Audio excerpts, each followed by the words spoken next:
గారు మళ్ళీ మాట్లాడదాం. వెంకటేశ్వర గారు, ఓకే, ఫ్రీ బస్ అయితే స్టార్ట్ చేశారు, మహిళలకు ఒక మంచి బహుమతి ఇచ్చారు. కానీ ప్రభుత్వం పైన 1942 కోట్ల భారం సంవత్సరానికి ఇదంతా పడుతుంది. మరి ఈ భారాన్ని ఎలా భరిస్తారు? మరోవైపు ఈ ఫ్రీ బస్ స్టార్ట్ చేయడం వల్ల సేమ్ ఇక్కడ తెలంగాణలో ఎదురైనట్టుగానే ఆటో వాళ్ళలు కూడా చాలా ఉపాధి కోల్పోతున్నారు. మరి వాళ్ళకేమైనా ఉపాధి కల్పిస్తారా? అంతకుముందు వైసీపీ ప్రభుత్వం ఆటో వాళ్ళ విషయంలో ఏం చేసిందనేది మనం చూసాం. మరి ఈసారి కూటమి ప్రభుత్వంలో వాళ్లకు ఉపాధి కోల్పోకుండా ఆల్టర్నేట్ గా వాళ్ళకి ఏమైనా సౌకర్యాలు కల్పిస్తారా?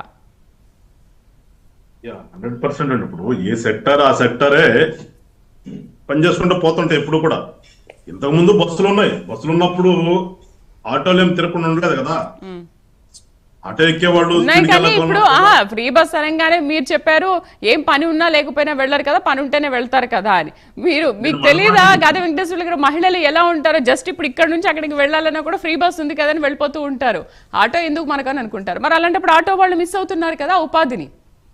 నేను అదే చెప్తున్నాను, ఇప్పుడు కూడా అదే చెప్తున్నా. వీళ్ళు ఊహించినట్లుగా వైసీపీ వాళ్ళు మాట్లాడే విధంగా అయితే ఉండరు. వాళ్ళు మరీ తక్కువ చేసి మాట్లాడాల్సిన అవసరం లే. ఇవాళ రాష్ట్రంలో ఉన్న ప్రజలందరూ కూడా అవసరాన్ని బట్టి ఉపయోగించడం తప్పితే ఏదో ఊరకనే వచ్చింది కానీ చెప్పేసి పరిగెత్తే వాళ్ళు అయితే ఉండరు. నాకు తెలిసినంత వరకు ఉండరు. వీళ్ళు అనుకున్నంతగా అంత ఊహించుకున్నంతగా అయితే ఉండదు, ఖచ్చితంగా ఉండదు. అట్లా ఎట్ ద సేమ్ టైం ఇవాళ కూడా బస్ సర్వీస్ ఎట్లా ఉంటుందండి? ఒక టైం టు టైం ఉంటాయి బస్సులు. అర్జెంట్ గా ఏదన్నా అవసరమైన వాళ్ళు ఏం చేస్తారు, ఆటోమేటిక్ గా మళ్ళీ ఆ ఆటో ఎక్కక తప్పదు. అంతేగా బస్సు వచ్చేదాకా అని కూర్చునే వాళ్ళు ఇవాళ ఉండలేదు కదా. ఇవాళ చూస్తున్నాం, ఇదివరకు ఎట్లాగా బస్సు వస్తేనే వెళ్దాము, బస్సు రాకపోతే ప్రయాణం చేసుకుందాం అని లేరు. ఇవాళ రకరకాల మోడ్ ఆఫ్ ట్రాన్స్పోర్ట్ వచ్చినాయి. సొంత వెహికల్స్ ఉన్న వాళ్ళు ఎక్కువ ఉన్నారు ఇవాళ. అలాగే ఆ బస్సు వచ్చేదాకా వెయిట్ చెప్పితే మనకి టైం సరిపోదామని చెప్పి ఆటో ఎక్కే వాళ్ళు ఉంటారు. కానీ కొంత మేర ఆటోలు ఎక్కే వాళ్ళు తగ్గుతారు, వాస్తవంగా తగ్గుతారు. ఆ తగ్గినప్పుడు వాళ్ళని ఏ రకంగా వాళ్ళు ఇబ్బంది పడుతుంటే వాళ్ళని ఏ రకంగా ఆదుకోవాలనేది ప్రభుత్వం బాధ్యత. ఇందా చెప్పింది ప్రభుత్వం బాధ్యత. ఇదేదో మేము చేశామన్న సంపద తెచ్చుకుంటానికి నా డబ్బులు ఏమిట్లా ఎంత ముందుగా జగన్మోహన్ రెడ్డి నేను నొక్కాను చెప్పినట్టుగా మేము అట్లా చెప్పుకోం. నేను చెప్తుంది మళ్ళీ అదే. ఇవాళ ప్రభుత్వం డబ్బులు ప్రజలకు ఇస్తున్నాను చెప్తే ఎవడు సొంత డబ్బులు ఇవ్వట్లేదు. ఇక్కడ ఎవరు? చంద్రబాబు నాయుడు గారు ఎట్లా, పవన్ కళ్యాణ్ గారు ఎట్లా, లేదా గతంలో జగన్మోహన్ రెడ్డి గారు నేను ఇచ్చాను చెప్పి జగన్మోహన్ రెడ్డి చంపలేము ఇవ్వలేదు కదా. ఇక్కడ ఎవరు డబ్బులు తీసుకొచ్చి వాళ్ళకి పెట్టట్లేదు. మేము ఇక్కడ ప్రభుత్వంలో ఉన్నటువంటి బడ్జెట్ నే ఖర్చు చేస్తున్నాం. ఆ ఖర్చు చేసే విధానము ఒక పద్ధతిగా ఉంటే అన్ని చేయొచ్చు. అది మేము చెప్తుంది. ఇవాళ బడ్జెట్ ఇవ్వటమే కదా, బడ్జెట్ ఏ రకంగా ఖర్చు చేయాలనే ఒక ఆలోచన విధానం ఉండాలి, ఆ అవగాహన ఉండాలి. ఆ అవగాహన ప్రకారం ఇవాళ మేము ముందుకెళ్తున్నామని చెప్తున్నాం. అందుకని మళ్ళీ చెప్తున్నాం, ఇందాక మల్లేశ్వర గారు ఏమంటారంటే ఏదో గుళ్ళకి వెళ్తారు. ఎస్ వెళ్ళమనండి. ఎప్పుడు కూడా బస్సు ఏమి మా ఊరు నుంచి ఆ ఊరు దాకా డైరెక్ట్ బస్సులు ఉండవండి. ఎక్కడో కూడా పల్లెటూరు నుంచి కనెక్టివిటీ ఉంటుంది. ఆ కనెక్టివిటీ ప్రకారం ఖచ్చితంగా ఒక ఊర్లో ఎక్కిన తర్వాత హెడ్ క్వార్టర్ దిగి అక్కడి నుంచి ఇంకో బస్సు మారుతారు. అంతేగాని స్ట్రైట్ ఒకటే బస్సు ఉంటుందా? నాకు తెలుసు ఇప్పుడు మెయిన్ జిల్లా హెడ్ క్వార్టర్ నుంచి ఉంటాయి. మహా ఉంటే గుంటూరు టు తిరుపతి ఓ బస్సు ఉంటుంది. లేదు గుంటూరు రూరల్ ఉంటాయి. రూరల్ నుంచి రావాలంటే ఎక్కడ రావాలండు? గుంటూరు నుంచి ఇంకో బస్సు ఎక్కాలి. లైక్ వైజ్ ఖచ్చితంగా కనెక్టివిటీ ఉంటుంది. వెళ్ళకుండా రావట్లేదు కదా. గుంటూరు వాళ్ళని తిరుపతి వెళ్ళొద్దని చెప్పట్లేదు, గుంటూరు వాళ్ళని సింహాచలం వెళ్ళొద్దని చెప్పట్లేదు కదా. ఆ కనెక్టివిటీ ఉన్నటువంటి ఏదైతే ఫెసిలిటేట్ చేసినటువంటి బస్సులు ఉన్నాయో ఆ బస్సుల్లో కనెక్టివిటీ పట్టుకుని వెళ్ళొచ్చు. అంతేగాని మీరు పంపిస్తున్నారు కాబట్టి ఏసీ బస్సు ఎక్కించి తిరుమల పంపించండి, ఏసీ బస్సు ఎక్కించి సింహాచలం పంపించండి, ఇదే అది కాదు కదా. ఎప్పుడు కూడా వెల్ఫేర్ స్కీమ్ అనేది ఒక హద్దు ఉంటుంది, ఒక పరిమితి ఉంటుంది. అంతేగాని వెల్ఫేర్ ఇచ్చేస్తారు మొత్తం ఇచ్చాం కదా. ఇప్పుడు గతంలో వీళ్ళు ఇచ్చారు తల్లికి వందనం, వాళ్ళు ఏదో పెట్టారు కదా, ఏదో పెట్టారు, దానికి ఏదో పేరు మర్చిపోయాను నేను.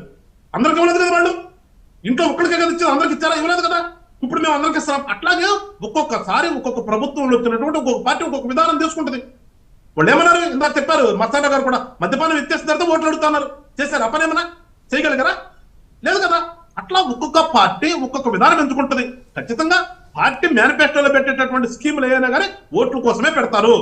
వాళ్ళ మీద ప్రేమతో అనేది పట్టణం పెడతాం. కాసేపు నిదానం మాట్లాడుకుందాం. ఏమి ప్రేమ ఇరిగిపోయేమి ప్రజల మీద వీళ్ళేమి పెట్టినవి కాదు. ఏమి కూడా ఓట్లు ఏ రకంగా వస్తే మనకనే పెట్టేదే. ఖచ్చితంగా వాస్తవం ఒప్పుకుంటే ఏ పార్టీ అయినా కానీ ఓట్ల కోసమే మేనిఫెస్టో తయారు చేస్తుంది. నిజంగా ప్రజల కోసం మేనిఫెస్టో చేసే పార్టీలు ఉన్నాయి కదా. మనం ఒకసారి మన ఆత్మాభిమానాన్ని పెంచుకుని మాట్లాడాలి.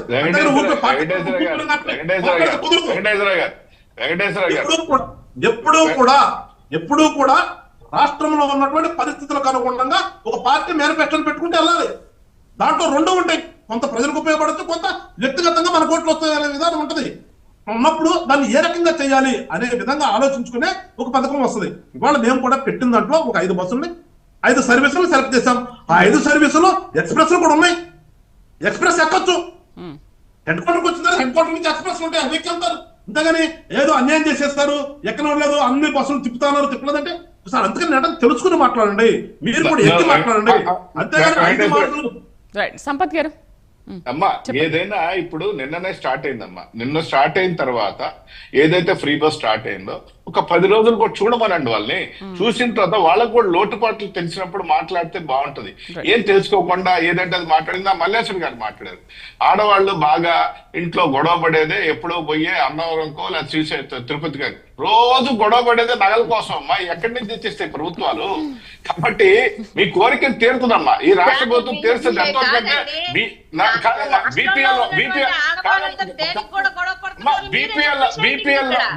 బీపీఎల్ లోపల ఒక్క నిమిషం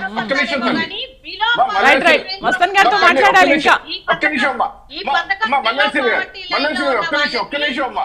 మీతో మాట్లాడలేమమ్మా, మీతో మాట్లాడలేము కాదమ్మా, మీతో మాట్లాడలేము. ఒక్క నిమిషం అమ్మా, మీతో మాట్లాడలేము. సరే మల్లేశ్వరి గారు సంపత్ గారు చెప్పినట్టు 10 రోజులు చూద్దాం కదా, అప్పుడు మీరు కామెంట్ మళ్ళీ చేయొచ్చు. మల్లేశ్వరి గారు ఒక 10 రోజులు చూద్దాం, ఫ్రీ బస్ ఎలా ఉంది, మహిళలు ఎలా ఉపయోగించుకుంటున్నారు, ఎన్ని గొడవలు అవుతాయనేది చూద్దాం, అప్పుడు మళ్ళీ మీరు మాట్లాడండి. ఇక్కడ ఏంటంటే ప్రభుత్వంలో నేను ముఖ్యమంత్రి గారు ప్రకటిస్తూ ఆటో వాళ్ళకి కొంత నష్టం జరుగుతుంది, ఆటో వాళ్ళకి కూడా న్యాయం జరిగే విధంగా ప్రభుత్వం చర్యలు తీసుకుంటుంది. ఎవరికి నష్టం చెప్పారు.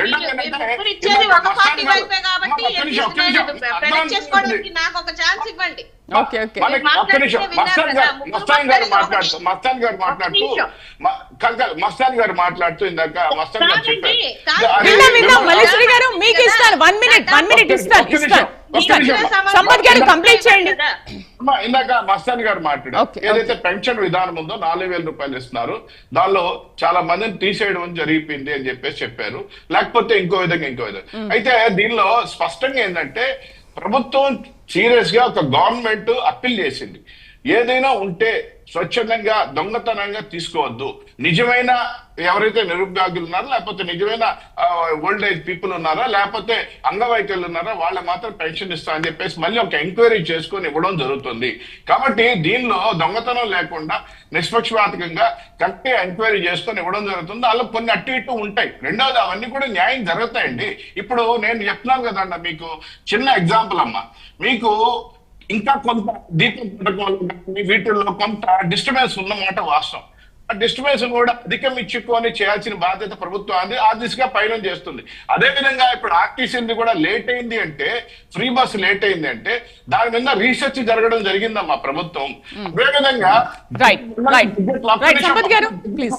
మస్తాన్ గారు చివరిగా మనం మాట్లాడదాం. మస్తాన్ గారు ఫైనల్ కామెంట్. సంపత్ గారు ఓకే. మస్తాన్ గారు ఇప్పుడు కూటమి ప్రభుత్వం మహిళల మీద అయితే కాన్సన్ట్రేషన్, ఎందుకంటే మనకి పెన్షన్స్ లో చూసుకుంటే 50% మహిళలే ఉన్నారు. అదేవిధంగా ఇప్పుడు ఆర్టీసీ బస్సు, సిలిండర్స్, అదేవిధంగా తల్లికి వందనం, ఇవన్నీ చూసినా కూడా మహిళలకి సంబంధించిన కాన్సన్ట్రేషన్ అయితే జరిగిన మాట కనిపిస్తాం. దగ్గర ఇవన్నీ చూస్తే దాదాపు సంవత్సరానికి వచ్చేసి 12,000 కోట్ల రూపాయలు, 20,000 కోట్ల రూపాయలు ఇప్పటి వరకు వాటికి సంబంధించి చూస్తే కనుక దాదాపు 12,000 కోట్ల రూపాయలు మహిళల అకౌంట్లకి వెళ్లే అవకాశం అంటే దానికి కనిపిస్తా ఉంది. అంటే మహిళలు కాన్సన్ట్రేట్ చేసిన పరిస్థితి ఉంది. ఇంకోటి చెప్తాను శ్రీదేవి గారు, ఇప్పుడు జగన్మోహన్ రెడ్డి గారికి మనం ఇందాక మీరు ఏదైతే మనకి ఇవాళ సబ్జెక్ట్ పెట్టారో, జగన్మోహన్ రెడ్డి గారికి సంబంధించి ఏంటంటే ఆయన ఒక 4-5 చోట్లకు వెళ్ళారు. అది కూడా పరామర్శిస్తానికి రైతులకి సంబంధించి వీటికి వెళ్ళిన పరిస్థితి మనం చూసాం. అయితే ఇక్కడ వైఎస్ఆర్సీపీ ఏంటంటే ఇప్పుడు కూటమి సర్కారు ఆయన్ని పద్మవ్యూహంలో బంధించింది. ఓ పక్కనేమో వాళ్ళ పార్టీకి సంబంధించిన సన్నిహిత వర్గం, జగన్మోహన్ రెడ్డి గారి సన్నిహిత వర్గాన్ని అన్నింటినీ కూడా దెబ్బతీసింది. సో ఆయన చుట్టూతో ఉన్న వాళ్ళందరూ కేసుల్లో ఇరుక్కుపోయిన పరిస్థితి. ఓ పక్కనేమో చాలా బలహీనమైన క్షణము, కార్యకర్తల దగ్గరికి వెళ్తానికి కూడా ఆయనకి తీరిక లేని పరిస్థితి. రైతుల దగ్గరికి వెళ్తున్నారు, వాళ్ళు ఏ స్టాండ్ తీసుకుంటా ఉన్నారంటే ఆయన వెళ్లే దగ్గరికి వేలాది మంది గ్యాదర్ అయితే చాలు అనేది అనుకుంటా ఉన్నారు. కానీ అది కాదు. ఆయన ముఖ్యంగా ప్రతి జిల్లాలో సమీక్ష చేసుకొని వాళ్ళ కార్యకర్తలకు సంబంధించి ఏమి లోటుపాట్లు ఉన్నాయి వాటి మీద కాన్సన్ట్రేషన్ అనేది పోయింది.